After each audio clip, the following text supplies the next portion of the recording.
Similarly, Rajiv so correctly points out this whole notion that of boundaries between religions, that these in our case are permeable. I mentioned here an example from a survey in Japan, 1985. And Ian Ryder has a book on this. People were asked, what is your religion? So 95% of them said we are Shinto.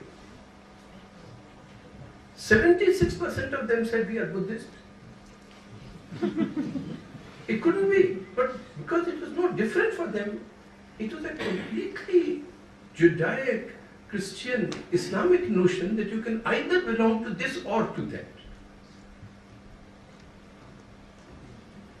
If we are Hindus, many of us, persons like me, all my reading is Buddhist. Many of my practices would be from the teachings of the Buddha. But nobody would say that I am less of a Hindu or more of a Buddhist or vice versa. And actually this notion was fermented in India. And it is the first time this happened is in the Shiromani Gurdwara Prabandhak Committee Act. In that act, who is a Sikh is defined. Who is a Sikh?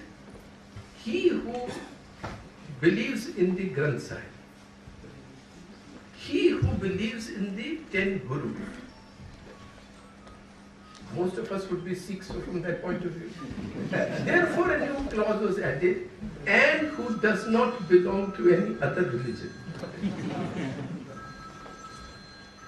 And Rajiv, now you and I may think it is just an administrative thing.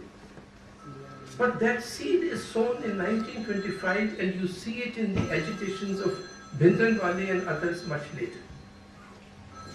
Remain as we were. Let us say we keep sacrificing animals. Then we are fossilized. Hinduism is uncreative.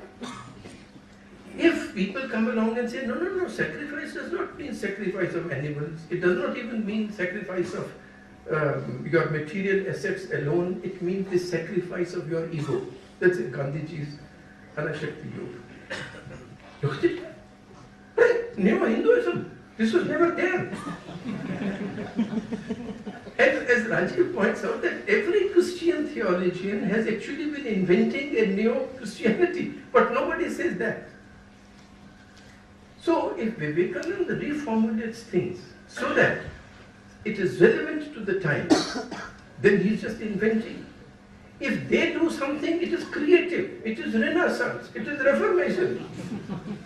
उधर एक दोवल साहब बुरा नहीं मानेंगे, हमारे senior लोग हैं, वो बुरा नहीं मानेंगे, मुझे एक तरह बिहारी दोस्त ने मुझे एक मुहावरा उनका बताया। वो कहते थे वो करे तो चमत्कार, हम करे तो बलात्कार। ये जो चीज है